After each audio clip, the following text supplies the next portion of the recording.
She received that invitation, and in that instant, everything she knew ceased to exist.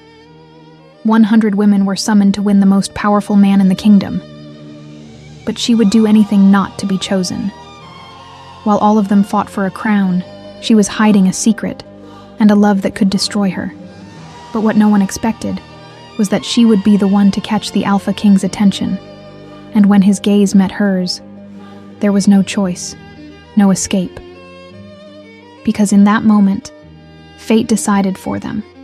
Amid power games, betrayal, and desire, she is about to discover that running away can be even more dangerous than staying, and that sometimes, the man you try the hardest to avoid is exactly the one destined to claim you. The envelope was sitting on the living room table when Clarice got home. She knew before she even opened it. The scarlet wax seal bearing the crown of Domburton left no room for doubt. She stood there for a moment, staring at it, as if not touching it might somehow change what it was. No, that can't be, but it was. Her fingers carefully broke the seal, and the words on the paper hit her one by one. By order of the Royal Council of the Kingdom of Domburton. Lady Clarice Vane is hereby summoned. She stopped reading. She placed the paper on the table, took a deep breath, picked it up again. To participate in the Season of the Chosen at the Castle of Domburton, beginning with the next full moon cycle. 100 ladies had been summoned. 100, and she was one of them. I don't want this. There wasn't a single line in the invitation that said, "You may decline," because that wasn't an option. The Royal Council didn't send invitations. They sent orders wrapped in flowers. Every year, the Kingdom of Domburton held its most anticipated event, a grand royal mating ball, where human nobles and shifter nobles from every region gathered under the watchful eyes of the court. Alliances were formed, families rose in status, destinies were sealed in a single season. Clarice had known about it since childhood. She had grown up hearing about it. But that year was different. It wasn't just about alliances or family interests. It was the season in which the Alpha King himself would choose his queen. 100 ladies summoned for a rigorous selection, observed in every gesture, every word, every reaction, all to prove they were worthy of standing beside the throne in the most powerful position in the kingdom. And there was more at stake than just a title or a crown. The chosen one's family would immediately rise within the nobility, lands, wealth, direct influence over the kingdom's decisions. It was the kind of shift that could turn an ordinary name into one of the most powerful in Domburton overnight. During the season, nobles also had the chance to choose their future mates. Ladies who were not selected by the king could still be courted by influential men of the court, even members of the royal guard. But they all wanted the same thing. They all wanted to be chosen by him, because becoming the Alpha King's Luna meant power, status, and a destiny impossible to ignore. Clarice closed her eyes. And I'm one of the 100. She found him on the castle's hidden staircase before night fully fell. Matthew was leaning against the cold stone with his arms crossed. The uniform of the Lupine Royal Guard was still on him, dark leather, the crest of Domburton on his left shoulder. But his eyes, when he saw her approaching, were just his. He opened his arms without saying a word. Clarice stepped into that space like someone coming home after a storm. His chest was solid, familiar, and for a second she almost managed to pretend the invitation didn't exist. But it did. "I've been summoned," she said, her voice muffled in his coat. Matthew went still. She felt his muscles tense slightly, his breathing pause for a moment before returning to normal. He didn't say anything. He didn't have to. He'd been in the Royal Guard for years. He knew exactly what that invitation meant. He knew better than anyone what happened inside that castle during the season. Clarice pulled back just enough to look at him. "I can't refuse," she continued. "But that doesn't change anything between us." She held his face in both hands. "I promise. I'll go through it, and then I'll come back to you." Matthew stayed quiet for a moment that lasted longer than it should have. Then slowly, he laced his fingers with hers. "Then remember this," he said, his voice low and rough. "No matter what happens in there, you're still mine." "I always have been," she replied. He brought her hands to his lips. Clarice closed her eyes. "I'll come back. I promise I will."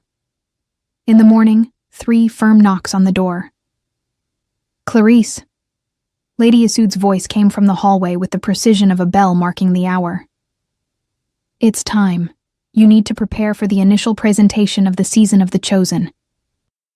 Clarice opened her eyes slowly. Light slipped through the curtain. The room was quiet. "Come in," she said, without strength. The door opened. Lady Isoud stepped in with her usual posture, back straight, chin lifted, her eyes scanning the room as if assessing property. Clarice sat up in bed. "I don't want to do this." Her voice came out low, but steady. "I don't want to get married. I don't want to be trapped inside a castle for the rest of my life." Isoud watched her for a moment. And something happened that Clarice didn't expect. For a fleeting instant, before her mother's composure snapped back into place, there was something in her eyes. It wasn't pity. It was recognition. "I know," Isoud replied softly. But then her expression hardened. "Even so, you've been summoned. And there are things, my daughter, that are not choices." She paused. "If you are chosen, it changes everything. For you. For our family. For the name we carry." Clarice didn't respond. Isoud placed a dress on the bed. It was stunning. Green silk, embroidered sleeves, the kind of piece made to be admired from afar. Then she left without further ceremony. Clarice stood there for a moment. Then she got up, walked to the small desk in the corner of the room, and opened the bottom drawer. Inside, between a folded handkerchief and a notebook, was a small dark glass vial. She picked it up, opened the lid, and immediately turned her face away. The smell was awful. A mix of fermented herbs she had prepared with great care and very clear intent. The idea was simple. No one who came near her would stay for long. She stared at the vial for a moment. Then she closed it, slipped it carefully into a discreet fold of the dress, far from her nose. The great hall of the castle of Domburton was exactly the kind of place designed to make people feel small. High ceilings, carved stone columns, the kingdom's banners hanging above. The 100 ladies were arranged in rows throughout the hall, each dressed in the finest their families could offer, each fully aware they were being watched. Clarice stood in the last row.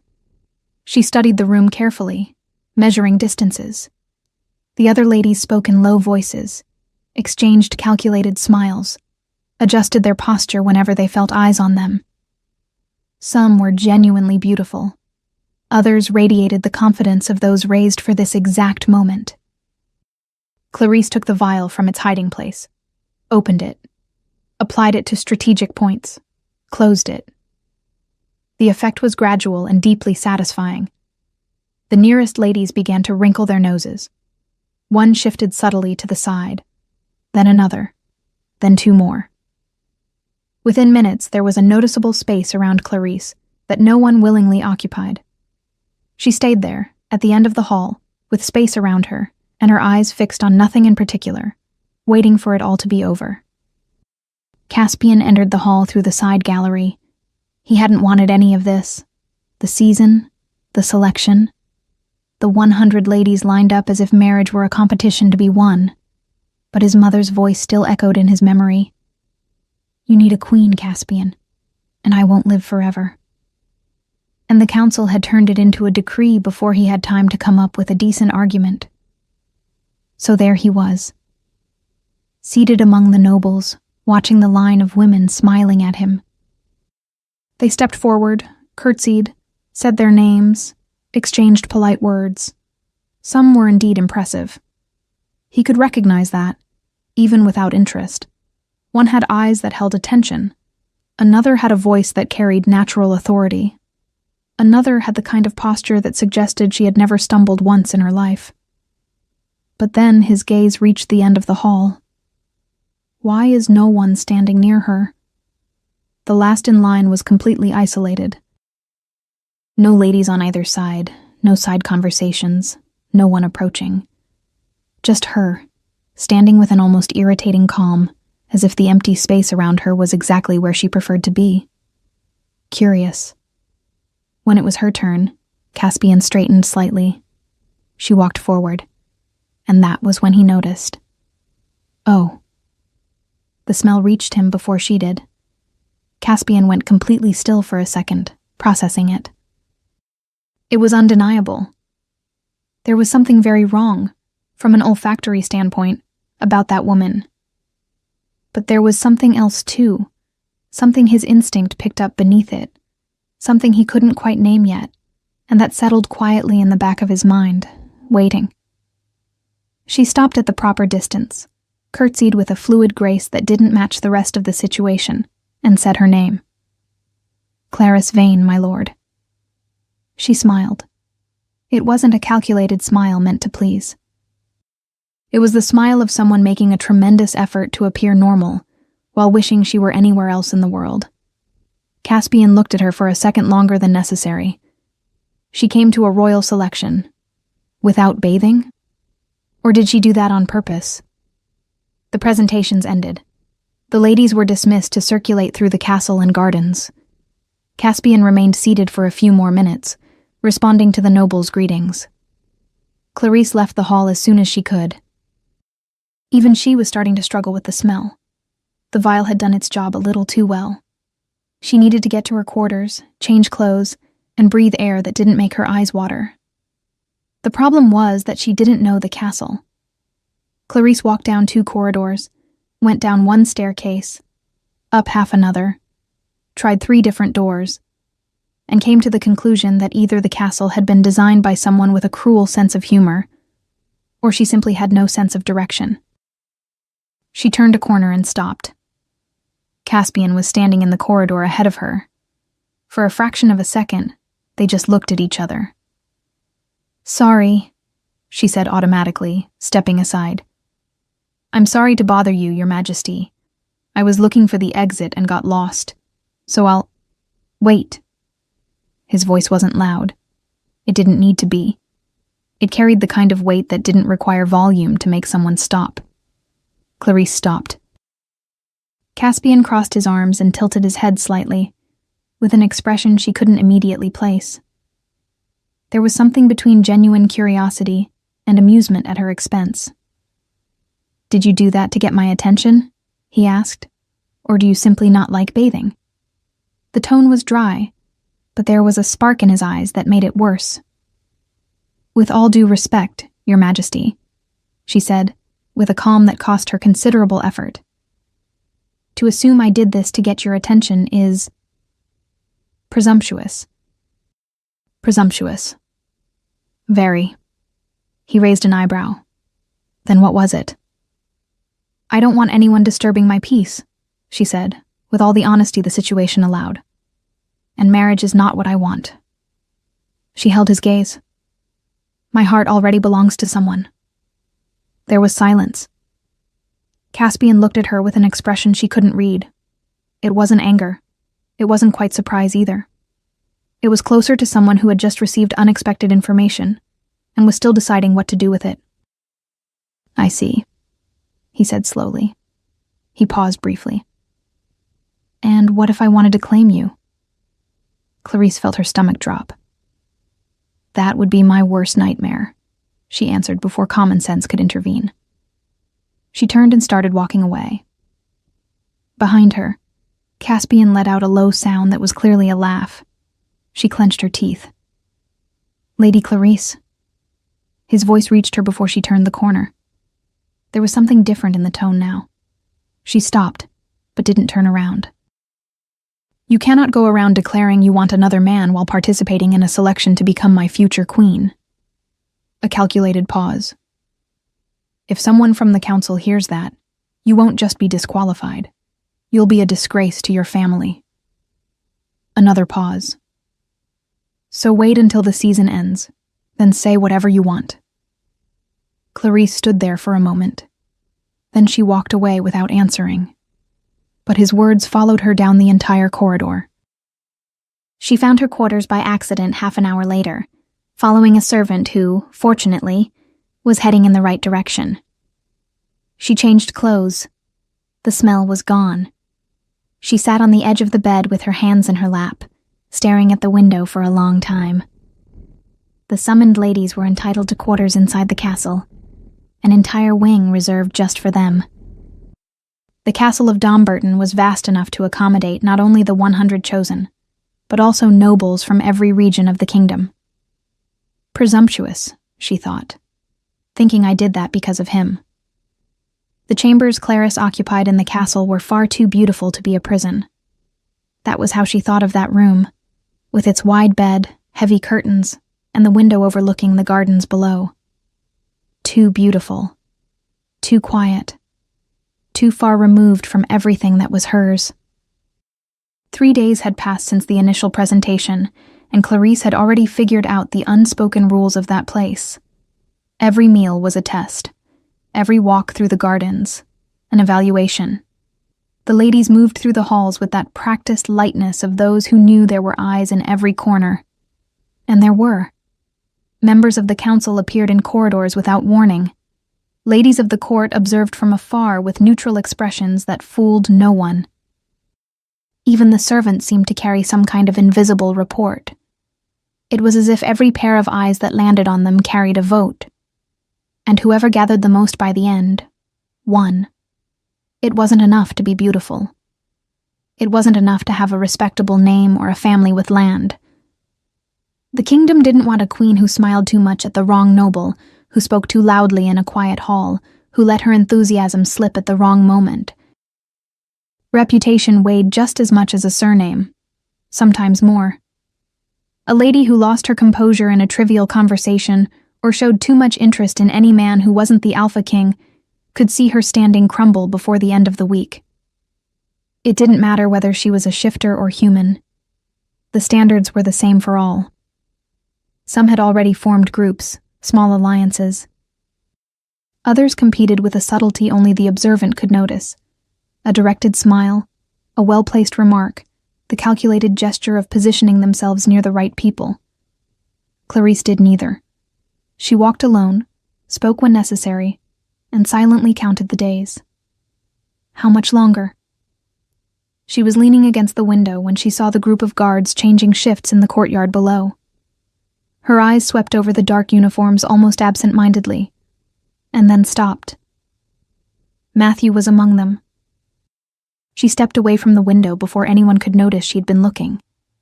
Her heart skipped for a moment. I just need to talk to him. The opportunity came the following afternoon. The ladies had been released into the gardens during the mildest hours of the day, and Clarice used that with intention. She knew the tall hedges on the east wing. She had passed by them the day before, and noticed they formed a natural corridor, out of the direct line of sight from the main hall windows. She arrived first, stood waiting between the leaves with her hands clasped, listening to the quiet around her. Footsteps. Matthew turned the corner with the ease of someone simply making his rounds and stopped in front of her. For a second, neither of them spoke. Then he glanced around, confirmed they were alone, and the tension in his shoulders eased slightly. "Are you all right?" he asked, his voice low. "I am," she said. "Just tired of all this." He nodded slowly. There was something in the way he stood. His eyes fixed somewhere between her and the ground, his fingers adjusting the sleeve of his uniform for no reason. "What was the king saying to you?" he asked, without lifting his gaze. "In the corridor, after the presentations. I saw you two." Clarice felt a slight tightness in her chest. "He showed me the way to the chambers," she said lightly. "I got lost." Matthew didn't respond immediately. "That's all?" "That's all." He nodded again, But there was something in that silence she couldn't name. He's seeing all of this up close. And it's hurting him, she thought. She stepped closer. Matthew, look at me. He raised his eyes slowly. I'm not giving in to any invitation, she said firmly. No glances, no dances, nothing. You are the love of my life.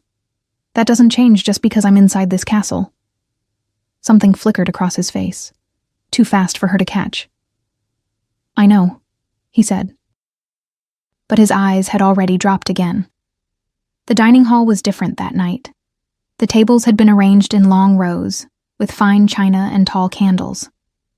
This was the first official test of the season, a meal where the ladies would demonstrate education, elegance, and intelligence in conversation with the nobles of the court. Clarice entered with the others and scanned the room.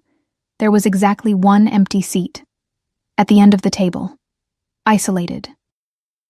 The nearest ladies had subtly shifted away, leaving a space no one was willing to fill. The first day's scent had made an impression. She walked to the chair without hurry and sat down. The conversation around her flowed in different tones.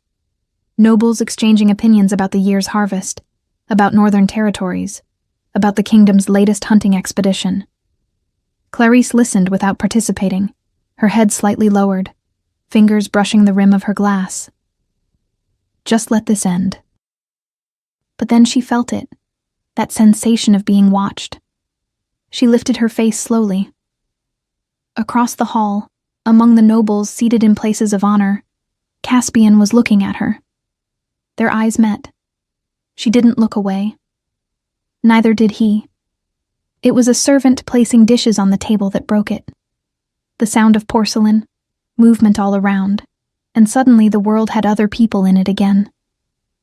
Clarice looked down at her plate, then looked up again. Caspian was still watching. Stop looking at me. From the corner of her eye, she noticed a noble approaching, walking toward the empty chair beside her, with the hesitation of someone still deciding whether it was worth it.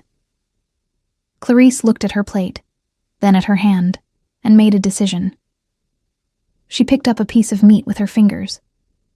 The noble stopped mid-step, stood there for a second, staring at her, then turned and went to sit somewhere else.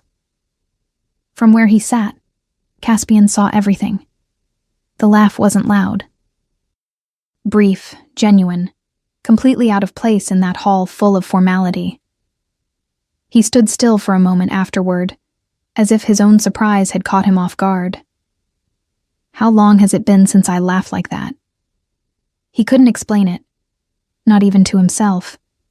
There were 100 ladies in that hall, each doing exactly what was expected of them, and this one was eating with her hands in the middle of a formal test dinner, as if it were the most natural thing in the world.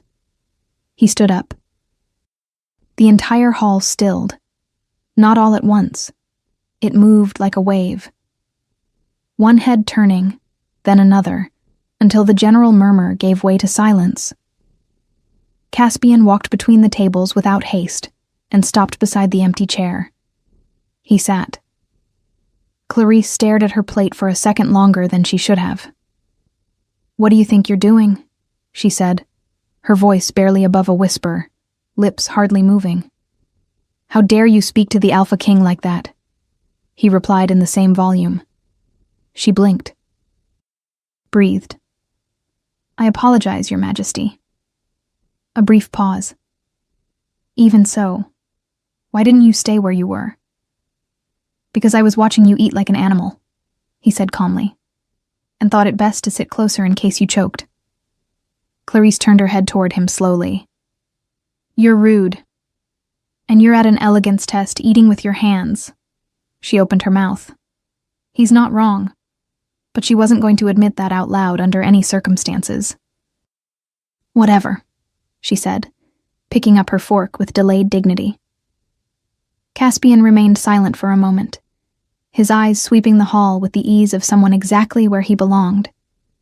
Then, almost as if commenting on the weather, he said, "You're looking for someone." Clarice lifted her gaze. He wasn't looking at her. He was looking forward, at the table, at nothing in particular. But there was something in the angle of his face that made it clear the statement hadn't been casual. "I'm not," she said. "You are." He turned his head slightly, just enough for their eyes to meet from the corner. "Ever since I sat down." She didn't answer, and that was answer enough. Caspian let his gaze drift calmly across the hall. The guards along the sides, the nobles at the tables, the dark uniform by the right wall. There. The guards stood in perfect posture, eyes forward. But Caspian knew his guards. And that one wasn't truly looking ahead. He was looking at the table where Clarice sat. It's him. Caspian said nothing. He kept his face neutral, fingers lightly touching the glass, and stored the information where he kept things that required time. Dinner continued. When the dishes were cleared and the meal came to an end, Clarice stood, turned to Caspian, and curtsied, with a composure she had gathered from every remaining corner of her dignity. "It was a pleasure to dine beside you, Your Majesty." He inclined his head. She leaned slightly closer, her voice nearly non-existent. "Next time, stay in your place," and walked away. Caspian stood still for a moment, then exhaled slowly through his nose, the corner of his mouth lifting without permission. This woman. The hall gradually emptied. Caspian stayed until the end. He fulfilled everything with the patience he had learned to cultivate over the years, said what needed to be said, listened to what needed to be heard.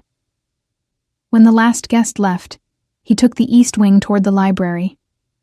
There was a book he had been reading for 3 weeks, and he intended to finish it before the season ended. It was the only thing that still felt entirely his in those days. An hour before sleep with a book and absolute silence. He pushed open the library door and stopped. The sound came before the image, low voices, a whisper, something that didn't belong in that place at that hour. Caspian stepped deeper between the shelves, following the sound with silent steps, and turned the last row of books.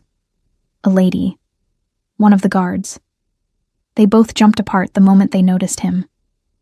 The lady's face flushed, eyes wide, hands trying to fix what their encounter had disheveled. The guard stepped back, straightened his uniform, and stood still with the expression of someone who knew exactly how much trouble he was in. Caspian looked at them both for a moment.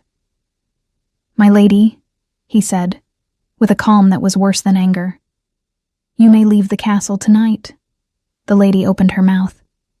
"Your Majesty, A lady participating in the selection cannot be involved with any man until the chosen one is announced."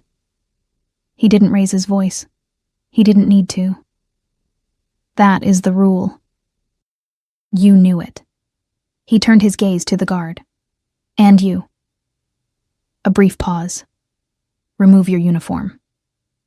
"Your Majesty." The guard stepped forward, his voice tense but controlled. "I understand the weight of what I've done, and I won't try to justify it. But I ask, with everything I have, for one last chance." The lady didn't hesitate. She dropped to her knees right there, hands clasped. "Please, Your Majesty, don't let him pay for this alone. It was both our mistake." Her voice faltered slightly. "He is one of the best you have. The entire kingdom knows it." The guard knelt beside her. "Years serving this kingdom," he said, head bowed. "I have never failed. One mistake should not erase everything. I only ask that you do not take this from me." Caspian remained silent. He knew his worth. He knew he was one of the finest shifters in the Lupine Royal Guard. "Both of you, stand." They obeyed slowly. "If this happens again," Caspian said, his voice low and final, "you will not just lose your uniform. You will lose your right to live in this kingdom." He paused. "And you," his gaze shifted to the lady, "will lose any chance of being courted by any noble of this court." He left without looking back, before either of them could say anything more. The knock on the door came before the sun had fully risen. Caspian opened his eyes in the darkness of the room and stayed still for a second, expecting some urgent matter of the kingdom. "Your Majesty." The counselor's voice came from the other side. "The council requests your presence."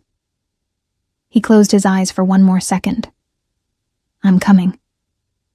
There were 4 of them seated at the table when he walked in. 4 expressions carrying the same message before anyone even spoke. Caspian sat down, crossed his arms, and waited. "Your Majesty," the eldest began. Lord Edmund with the tone of someone about to say something obvious for the 10th time.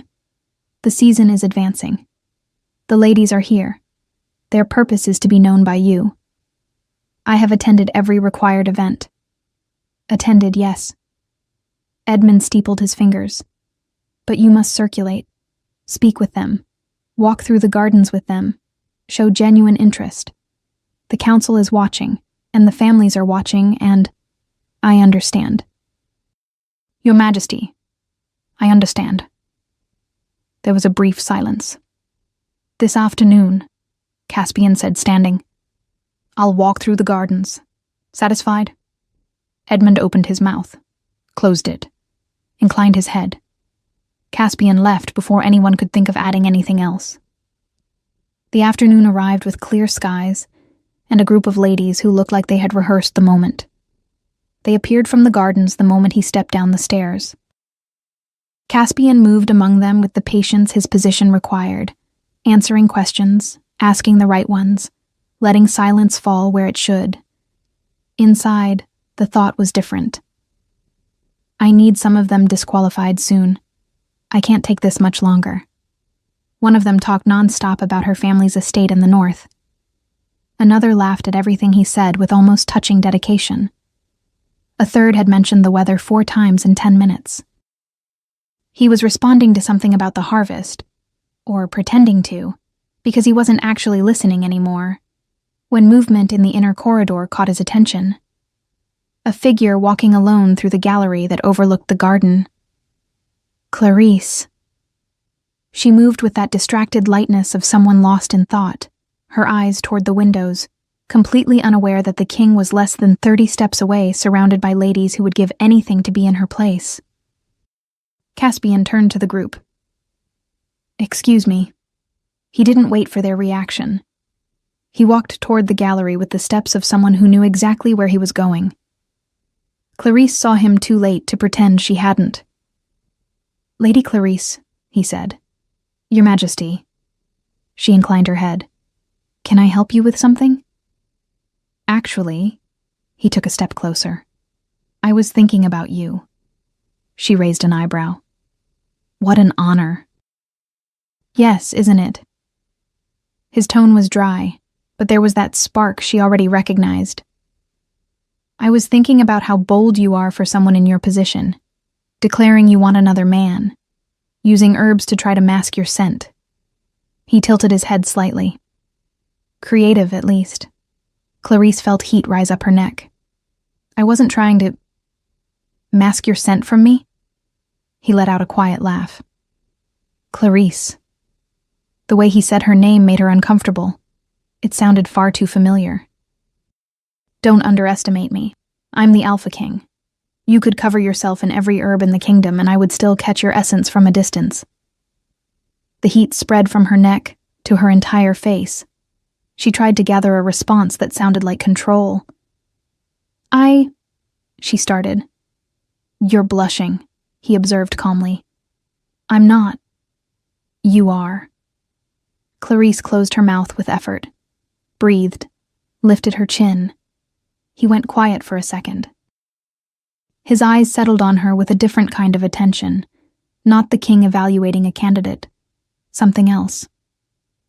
"You think you're the only one who gets to provoke here, Clarice?" he said, his voice low, almost amused. He paused, then stepped closer, not too fast, not abruptly, just enough for the space between them to disappear. Clarice didn't step back, but her heart raced before she could stop it. His voice came warm, low, right at her ear. "If you provoke, you'll be provoked. You don't get to provoke the Alpha King and walk away untouched. Don't forget who you're speaking to." Clarice went completely still. Her fingers tightened at the side of her dress without permission. He pulled back, the corner of his mouth lifting. "So now you know. Tonight at the ball, you'll have a dance with me, and you don't get to say no." Clarice felt a thin line of sweat slide down her temple. She opened her mouth. "I don't know how to dance, Your Majesty," she said quickly. "I can't do that without what?" His eyes narrowed slightly. That glint she already knew was the worst possible sign. "You only know how to do that with someone else?" She froze. "You're not allowed to have anyone yet," he continued before she could answer. "So don't worry about it." A pause. "And I'll teach you to dance, you little liar." He turned and walked away. Clarice stood in the corridor for a moment after he left.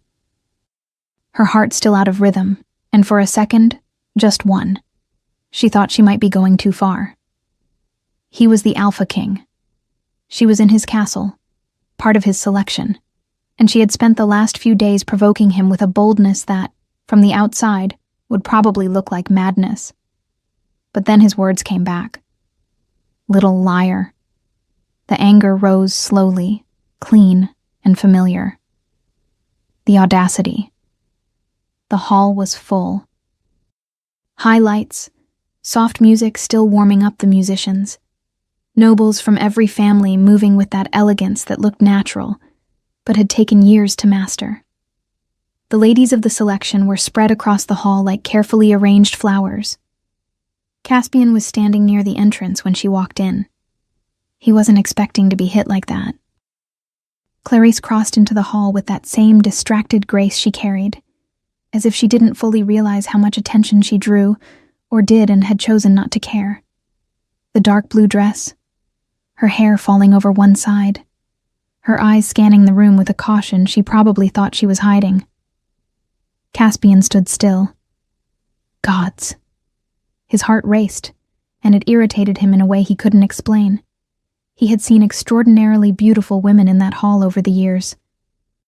He had been introduced to queens from other kingdoms, to ladies raised specifically to impress, to shifters whose beauty carried something almost supernatural. And there he was, heart pounding because of a woman who had shown up to her presentation smelling like fermented herbs and had eaten meat with her hands at a formal dinner. You're in trouble, he thought to himself. Across the hall, Clarice finally found him with her eyes. Clarice felt her chest tighten instantly. He was dressed in black, the kingdom's crest on his shoulder, and there was something about the way he stood, that particular stillness of someone who didn't need to move to own the space, that made it hard to look anywhere else. Stop. Stop now. She forced her gaze away, scanning the guards lined along the walls, looking for one in particular. Matthew was there. She knew it. Just get through this. Matthew will understand. But then Caspian moved. He crossed the hall toward her with those unhurried steps, and the effect was immediate.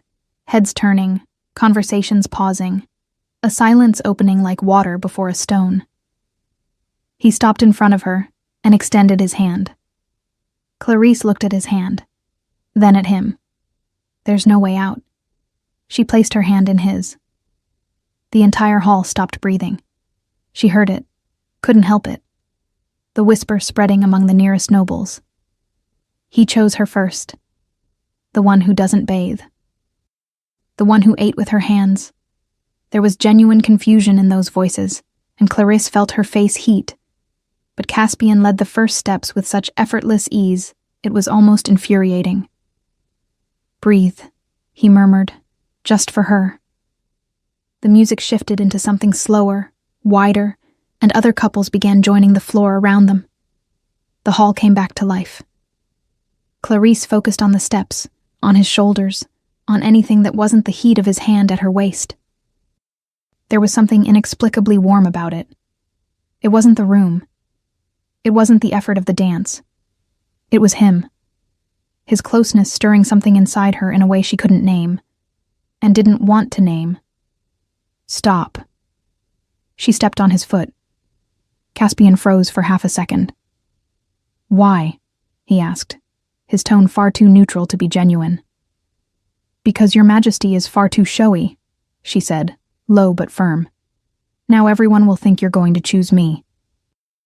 I'm doing you a favor, he said, resuming the steps as if nothing had happened. You don't want anyone disturbing your peace, remember?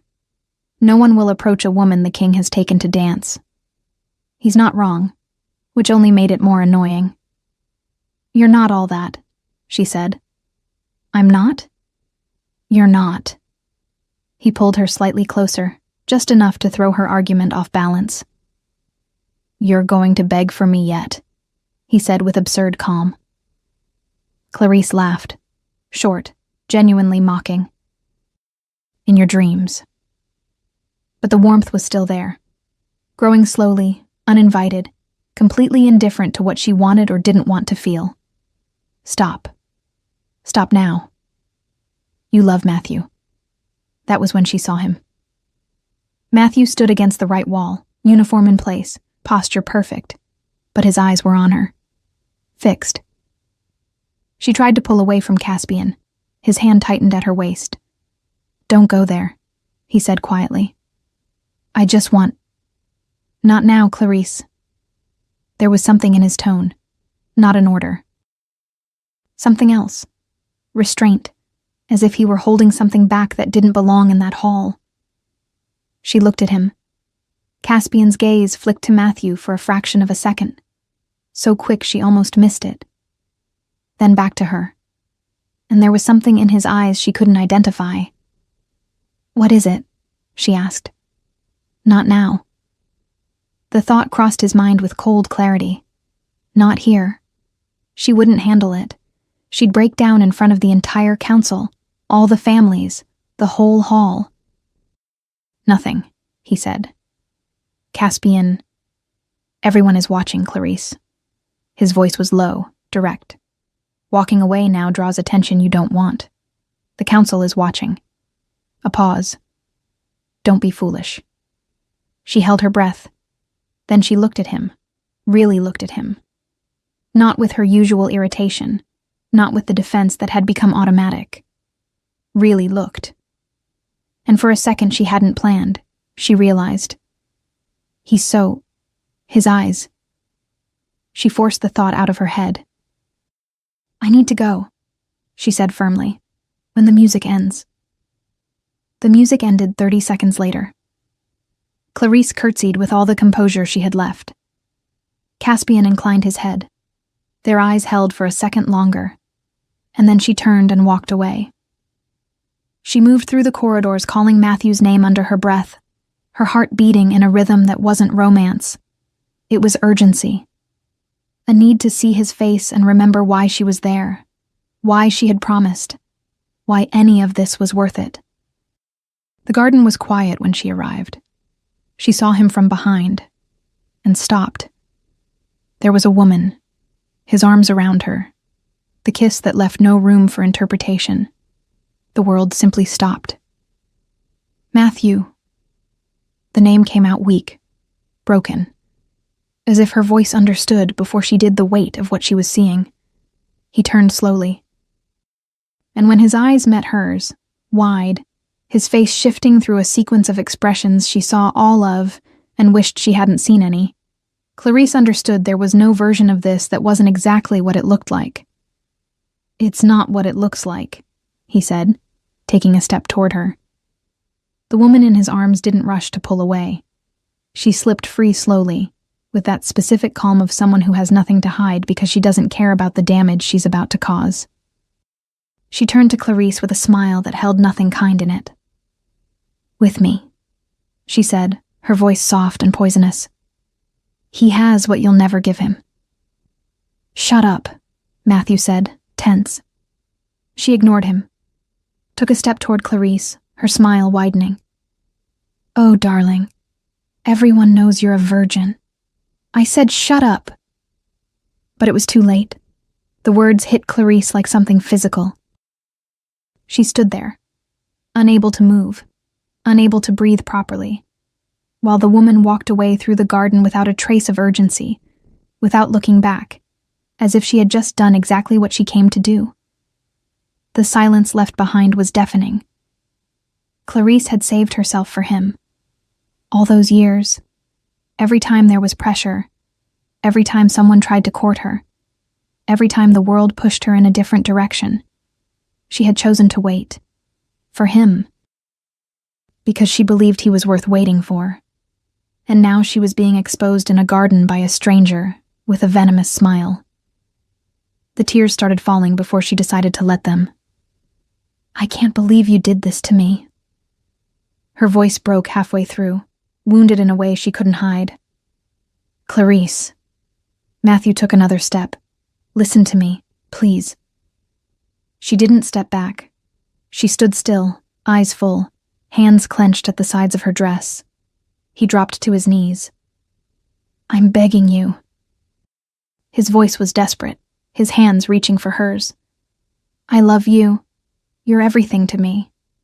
It was a mistake. It was horrible, I know. But you're all I have, Clarice. Please." She looked at him kneeling at her feet for a long moment. Then she yanked her hand away. "You're ridiculous." Something shifted in his face. It was fast. So fast she almost missed it. The desperation retreated, and what took its place wasn't regret. He stood up slowly. "Stop the drama," he said, his voice completely different now. "I saw you showing off for the king tonight." His eyes narrowed. "What did you do with him, huh?" "Nothing. Nothing." He laughed, and the sound was cruel in a way she had never heard from him before. "Clarice, you're going to introduce me as your future mate to your parents when all this is over." A loaded pause. "Or I'll make sure the entire kingdom knows who you really are." She stared at him. "This is the man I loved." "You're spoiled," he continued, his voice rising slightly. "Useless. You never knew what you had. You're a pig." The words came out low, steady, without trembling, without drama. Caspian had been standing in the shadows of the garden long enough to hear every word. He had left the hall a few minutes after her. He stayed still as everything unfolded. His eyes were no longer entirely human. Golden tones pulsed in the darkness, and there was a fury in his chest that he was holding back with both hands, because unleashing it right there, in that moment, wouldn't help her. Every humiliation, every word carefully chosen to hurt. Clarice noticed his presence too late. When their eyes met for a fraction of a second, he saw it. The shame. The tears she was trying to wipe away too quickly with the back of her hand. The face of someone who had been exposed in a place where she hadn't protected herself, because she never thought she would need to.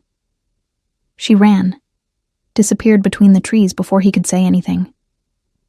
Caspian stood still for a moment, his eyes following the direction she had taken. Then he turned slowly. Matthew was still in the garden, trying to recover his composure, muttering something to himself. When he noticed the king's presence, he turned and froze. Caspian said nothing at first. He remained where he was, with that stillness that was worse than any shout, the golden glow in his eyes not yet fully gone. "Your Majesty, I can explain." "In the library," Caspian said, his voice low and dangerous. "I gave you a chance." A pause. "You used it for this." "It was a mistake, I swear." "From this night forward," Caspian said, without raising his voice, without needing to, "you are banished from the kingdom of Domburton." Matthew opened his mouth. The guard stepped out of the shadows before he could form another word. Two shifters from the royal guard, silent and ready, waiting only for the signal. "Your Majesty, please." Matthew's voice broke. "Years of service. I'm begging you." Caspian stepped closer, slowly, until the distance between them left no doubt about what was being said. "If you dare to defame that woman," he said, so quietly it was almost intimate, Even once, anywhere in this kingdom or beyond. You won't live long enough to repeat it." Matthew didn't answer. The guards took him away. Caspian stood alone in the garden for a moment. Then he began removing his clothes. The shift came quickly. Bones realigning, his lupine form replacing the human one with the ease of someone who had done it countless times. In seconds, there was only the wolf among the trees, large and silent, muzzle lifted to the night air. Her scent was there. He went after it. The forest was dense at that hour, and she had gone deep into it. Caspian followed the trail with the patience of a predator who knew he had time. There was no urgency, only direction. Her scent was unmistakable to him. Always had been. From the very first moment she stepped into that hall carrying the stench of fermented herbs. And yet beneath it all he had sensed something he couldn't ignore. He found her at the edge of a cliff. Standing there. Looking down. Shoulders slightly drawn inward, her loose hair falling over one side, hands clasped in front of her. He shifted back a few steps behind her. Silent. Swift. And approached slowly. "Clarice." She didn't turn. But her shoulders lifted slightly, her breathing changing. "I know tonight was the worst night of your life," he said, stopping beside her. "So you don't need to say anything."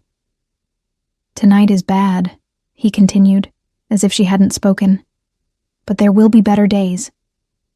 She turned her face to him, her eyes red, something between anger and exhaustion in them. "You can't promise that." "Yes, I can." He kept his gaze forward, toward the valley below. "Do you know how many times I've felt alone in that castle and thought foolish things?" A pause. And the next day the sun rose, and it was a better day.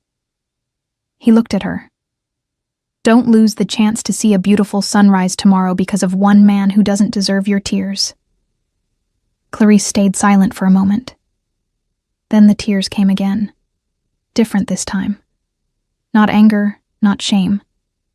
Something deeper. "When I saw you," he said more quietly, "my days got better." She looked at him.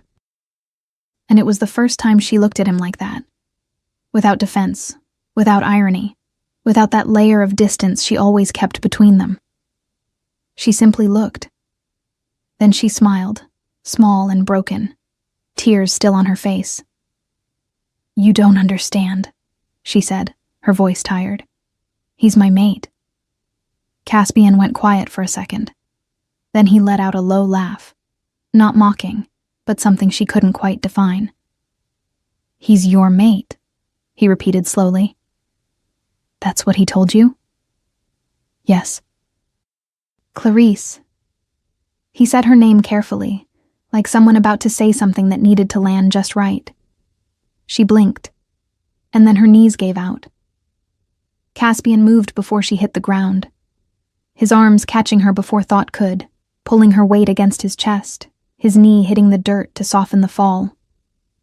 "Clarice." She didn't respond. Her face was pale, her breathing shallow, her body completely limp in his arms. She had fainted. He knew of a cabin. It was nearby. A simple place, bare of decoration, used by the Lupine Guard during training when they were in animal form and needed shelter before returning to the castle. He had been there dozens of times himself. It was the only place that made sense now. Caspian carried her. Naked, because there was no other option, with her in his arms and the dark forest around them, he made his way to the cabin without forced urgency, fast enough to get there quickly, careful enough not to jostle her. He pushed the door open with his shoulder. The inside was small, a narrow bed against the wall, an old armchair in the corner, a folded blanket draped over it. He laid Clarice on the bed with more care than he had used for anything in years, brushed her hair aside, and went to fetch water. There was a cloth folded on a shelf. He soaked it, wrung out the excess, and placed it on her forehead. Her skin was too warm. A cold sweat covered her face, her neck, her hands. Fever. He knelt beside the bed for a moment, his hand hovering near her face without touching, sensing. It was one of the things an alpha carried, the ability to feel beyond his own body, to sense the state of those around him when the bond was strong enough. And the bond with her, for reasons he had understood before he was ready to understand them, was too strong to ignore. He felt her fever, her body reacting to emotional shock, to the cold night air, to the exhaustion of holding everything in for so long. He felt the shame. That particular kind of shame of someone exposed in an intimate way. Someone who had guarded something precious only to see it thrown aside by someone who didn't deserve it. He felt the pain. Not the pain of someone who lost love. The pain of someone realizing that what she thought she had might never have existed the way she believed. Caspian looked at her for a long moment. Then he sent the thought, that silent communication lupine shifters used among themselves, clear and direct like a voice inside the mind. "I'll be away tonight. Don't worry. Only call if it's urgent." The nearest guard's response came instantly, without questions. "Understood, Your Majesty." He took the blanket from the chair and covered himself from the waist down. Then he stayed there, sitting on the edge of the bed, his hand resting lightly over hers, feeling the fever slowly begin to ease. If she only knew, he thought. The first thing Clarice felt was warmth, and then something solid, with a heartbeat. She opened her eyes slowly, her head throbbing, and stayed still for a moment, trying to understand where she was. The ceiling was low, made of dark wood. The light slipping through the crack in the window was the thin light of early dawn. Then she realized. She was lying on top of someone. She didn't move. Just stayed there, eyes open, her face resting against a chest that rose and fell with steady rhythm, her mind trying to piece together what had happened in the right order. The garden. Matthew. The cliff. Caspian. She should have gotten up immediately. She didn't. She stayed there, completely still, looking at his chest with an attention she hadn't planned on giving. His arms, his shoulders, the line of his neck. There was something in the way he was, completely relaxed, breathing deep and slow, that made it hard to look away. God. The thought came before she could stop it. What a body. Like what you see. Clarice jerked back so suddenly she nearly fell off the bed. Caspian's eyes were open, his face turned toward her, wearing that expression she already knew far too well. Calm on the outside, thoroughly amused on the inside. "I wasn't," she started. "You were." "I just woke up, I didn't even—" "You've been looking for quite a while, Clarice." Heat rushed up her neck. "Why are you not wearing anything?" she blurted, her voice coming out higher than she intended. "And why was I sleeping on your chest?" Caspian sat up slowly, the blanket slipping slightly from his waist, before he adjusted it with a calm she found almost criminal. "You fainted," he said simply. "And in case you don't remember, I was already naked when I found you at the cliff." Clarice covered her face with her hand. The shift. He had transformed to follow her through the forest, reached her in his lupine form, shifted back, and she had been so lost in her pain she hadn't really looked at him, hadn't looked at anything. She had just fainted. "I was so—" She stopped. "I didn't even notice." "I know." Silence for a second, and then, without her permission, the words slipped out.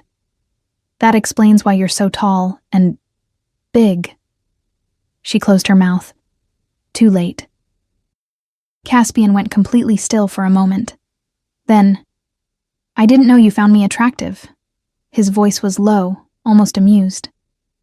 Clarice pressed her hand to her forehead. "I didn't say that." "You did." "I didn't. I just woke up and—" "Clarice." He tilted his head slightly, his eyes fixed on her. "You were staring for quite a while." "I wasn't." "I know when you're lying." He said it calmly, like it was nothing, as if commenting on the weather. Heat flooded her neck again, and she dropped her gaze to her hands resting in her lap, She opened her mouth to respond, but he continued, his voice lowering slightly. I can hear your heartbeat. I can feel what you feel. His eyes settled on her directly, without hesitation. So there's no point. She looked at him for a moment, then looked away again, fingers tightening slightly over the fabric of her dress. I'm at a disadvantage, she said quietly. So am I. She looked back at him. He didn't explain. He stayed still for a moment, then stood up, the blanket secured at his waist, and walked to the small window of the cabin. He stood with his back to her, looking outside, and there was something in his shoulders she hadn't seen before. Do you really feel nothing for me? The question settled in the room with a weight she hadn't expected. Clarice remained seated at the edge of the bed, her fingers brushing together, her eyes lowered. How am I supposed to say I'm attracted to him? The thought turned slowly inside her, and behind it came others.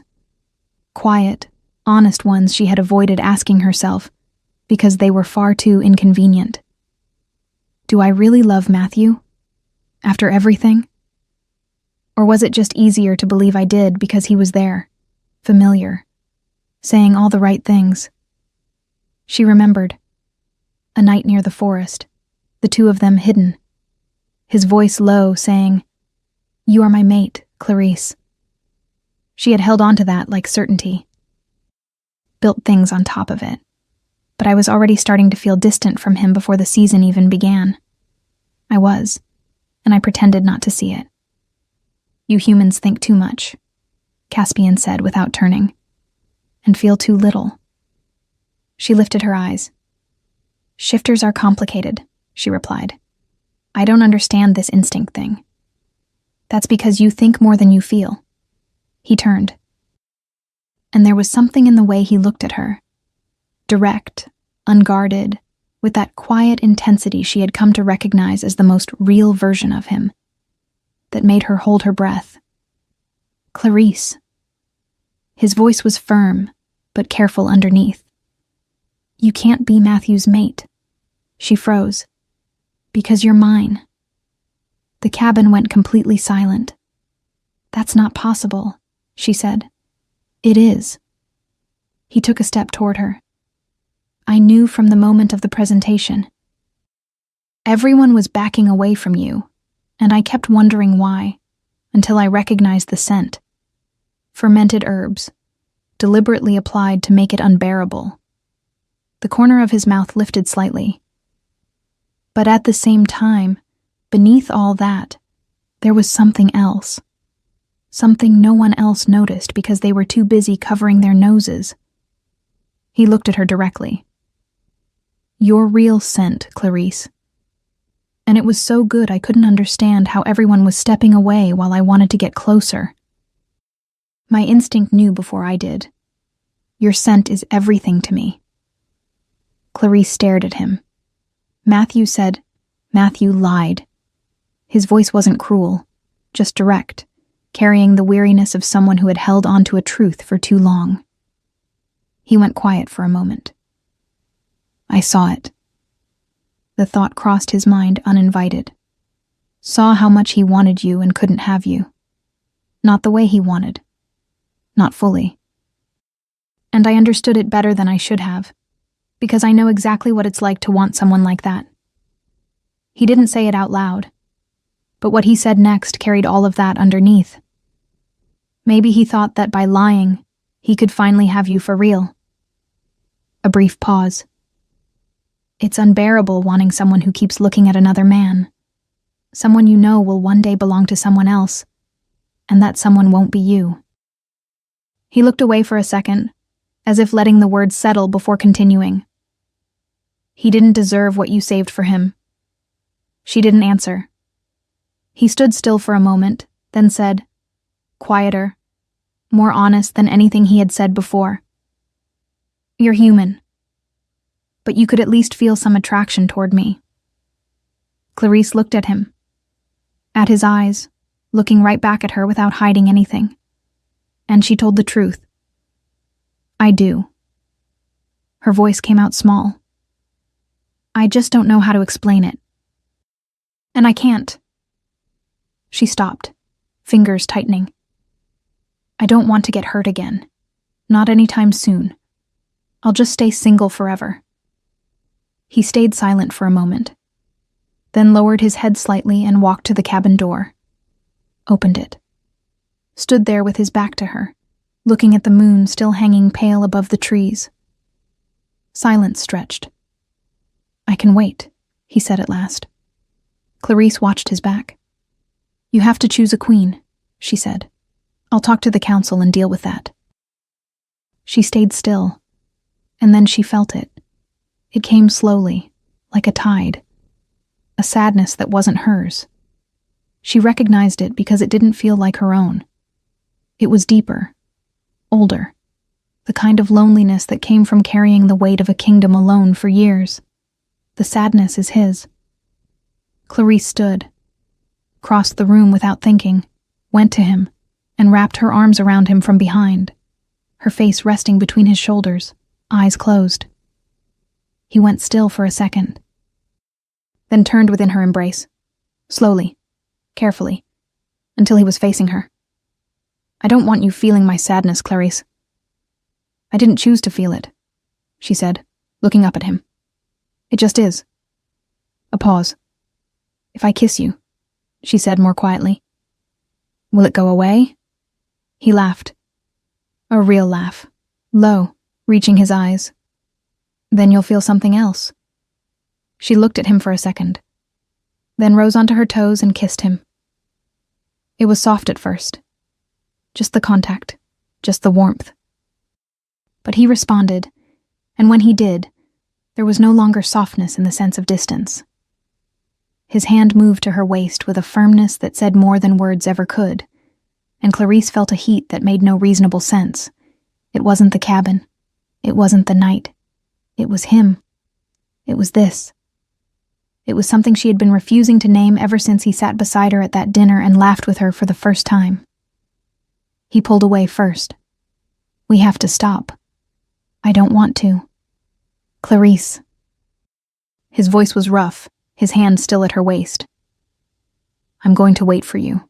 It doesn't have to be like this." She looked at him for a moment, then rested her forehead against his chest. He wrapped his arms around her. And they stayed like that, in silence, inside the small cabin, with the moon outside and the forest quiet around them. Morning came with cold light filtering through the window. They left the cabin side by side, following the trail back to the castle. "Today is the last day," he said, without looking at her. "The final ball. I have to choose someone." Clarice didn't respond. "But I'm not choosing anyone." She felt it in her chest, his determination, steady and quiet, and beneath it, hidden, that same sadness from before. "The closer we get," he continued, "the more we'll feel each other." A pause. "I wish I could be happy right now so you could be happy too." "I'm sorry," she said. "Don't apologize. You're not to blame for any of this." The castle appeared between the trees, and with it, a royal guard waiting at the entrance with the posture of someone who had stood there as long as necessary. "Forgive the interruption, Your Majesty." The guard inclined his head. "I brought appropriate clothing." Other guards waited further ahead. At the entrance of the castle, Caspian stopped, turned to her. "I need to take care of a few things," he said. She nodded. He stood still for a moment, then leaned in slightly and pressed a quick, warm kiss to her forehead, completely natural, as if it were something he had done for years. Clarice remained standing at the entrance for a moment, her hand slowly rising to the spot where the kiss had landed. The final ball hall was different from anything that had come before. Fuller, brighter.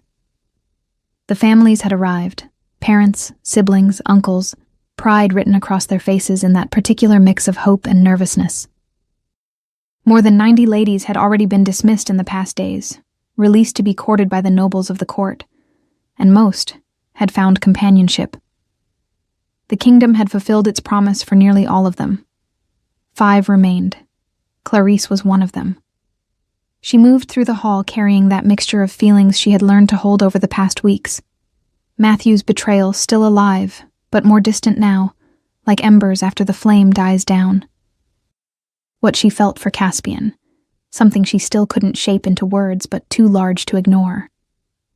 And a genuine happiness for the other ladies who had found what they came for. Then the council moved. Lord Edmund stepped into the center of the hall, and the general murmur faded until silence settled. "Your Majesty," he said, turning to Caspian, "the kingdom awaits." Caspian stood near the staircase, the posture of a king, the eyes she knew. He swept his gaze across the hall once, and stopped on her. Better this way, he thought. In front of everyone. The council won't interfere with my authority before the entire court. If I announced it beforehand, they would force me. Here, they can't. He took a deep breath. Clarice stood across the hall among the other 4 ladies, her family just behind her. Her mother with shining eyes, her father wearing that smile she had known since childhood. They were so happy she was among the 5. So happy. She was on the verge of tears. He felt it, clear, unmistakable, without her knowing she was sending it. The regret, the desire, that large, frightened thing inside her looking at him and wanting something she hadn't yet allowed herself to fully want. "Clarice, if you wanted it, I would claim you right now." And then, clear, direct, like a voice inside his own mind, "I want you so much." He froze completely. The bond between them had grown more than he realized. He had heard her thought so clearly, even from a distance. The entire hall waited in silence. Caspian looked at her one last time. "I claim Clarice." Her name landed in the hall like a stone hitting water, the ripples spreading one by one. Silence turned into murmurs, murmurs into applause, and somewhere in the crowd someone shouted in excitement. Clarice didn't move for a full second. He walked toward her. "Do you want to be my queen?" She looked at him, her face flushed, her eyes shining with everything she had tried to hide for weeks and could no longer contain. "Yes," she said. The applause grew louder. He leaned slightly closer, his lips near her ear. "Is it true that you want me?" Her face turned even redder. Then he looked at her directly, and there was something in his eyes, serious, present, more exposed than anything she had ever seen in him. And he said softly, "Give me your hand." She did. The claiming ritual was ancient, as old as the kingdom itself, as old as the first shifters who had founded it. Clarice knew what came next. "I accept because I have no choice," she told herself. Because refusing now would be a scandal before the entire court, the families, the council. It would shame my family. But deep down, quiet and inconvenient, there was another answer. She didn't let it rise. He positioned himself in front of her, and their eyes met for a second. Deep, present, before he leaned in. His lips touched her neck first, warm, and then his teeth followed with a firm gentleness she hadn't expected. The heat came all at once, overwhelming, consuming, starting at her neck and spreading through every part of her without permission, without warning. But it wasn't just heat. It was something bigger, a strange, breathtaking sense of alignment, as if something inside her that had always been slightly off had finally settled into the right place. And then, the memories came. Fast, vivid, out of order. A boy with light hair running through stone corridors, laughing with a freedom the Alpha King she knew no longer had. A teenager standing before a tall window, looking out over the kingdom with the weight of someone who had just understood what it meant to inherit it all. Moments of loneliness she recognized because she had felt them in the cabin. His life, entire, pouring into her in seconds. Clarice held her breath. One soul, she thought, not entirely sure where the thought came from. When she looked at him, when her eyes met his, she felt a desire so sudden and so uncontrollable that it made her furious with herself in equal measure. No, not now. He looked at her with that infuriating calm of someone who knew exactly what was happening. "Don't forget," he murmured, just for her. "I feel it too. So if you don't control yourself, this is going to get complicated for both of us."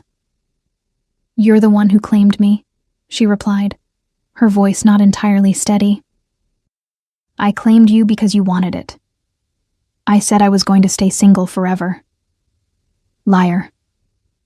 She found her parents near the entrance of the hall, and her mother reached her first, arms open, pulling her into a tight embrace, and Clarice felt like she was 6 years old again. "I'm so proud of you," Isoud said, her voice trembling slightly. Her father waited his turn, and when it came, he hugged her with that steady strength that was uniquely his. "You know," he said, a smile tugging at the corner of his mouth, "your mother also took part in a claiming selection many years ago." Clarice pulled back slightly to look at him.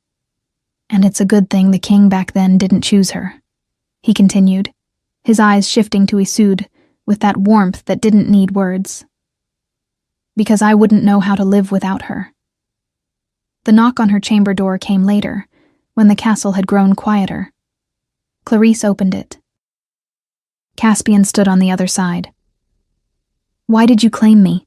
she asked before he could speak. "You said you would wait." "I thought we had already settled this teasing of yours," he said, stepping inside with that infuriating calm. "But you like it, don't you?" His eyes rested on her with a spark of amusement she couldn't ignore. "Admit it, Clarice. You want me. You can't even hide it anymore." "I was vulnerable," she said, straightening her posture. "I'm still the same as always." "Of course you are." "I am. You were the one who wanted more back at the cabin." She opened her mouth. "And you didn't," she said, her voice gaining strength. "You gave me a few kisses and pulled back." She crossed her arms. "I don't even think you know what—" He went still. She was about to continue. She had more words lined up, her argument ready. But he went still, and it intimidated her before anything else could come out. The shift was immediate, not anger, not threat, but something more primal than either. The aura of the Alpha King filled the room in a way that didn't need words, didn't need movement. It was a presence that simply pressed down on everything around it like weight, like gravity, something the body recognized before the mind could process it. Clarice felt it in her shoulders, in her chest, in the way her next words died in her throat before they could form. He took a step forward, took her arm carefully but without hesitation, pressed her back against the wall, and his hand moved slowly along the side of her body, shoulder, waist, hip, with a deliberate slowness. His eyes locked onto hers. "What do you really want from me, Clarice?" She tried to breathe normally, didn't quite succeed. "I want you," she said before reason could step in. "I didn't hear you." She looked at him. "I want you. A lot." He leaned in slowly, his face close to hers, his lips almost touching hers, and stopped. Clarice waited. He didn't move. She tried to pull away. He didn't let her, just a slight movement of his head that said no. "Please," she whispered. "Are you begging?" "Yes." He leaned closer, his lips near her ear. "I told you you'd beg for me." "Low blow," she replied, her voice rough. "If I feel everything you feel, then you know exactly what I'm feeling right now." She did. And that night, finally, without defenses, without fermented herbs, without calculated distance, they belonged to each other for the first time.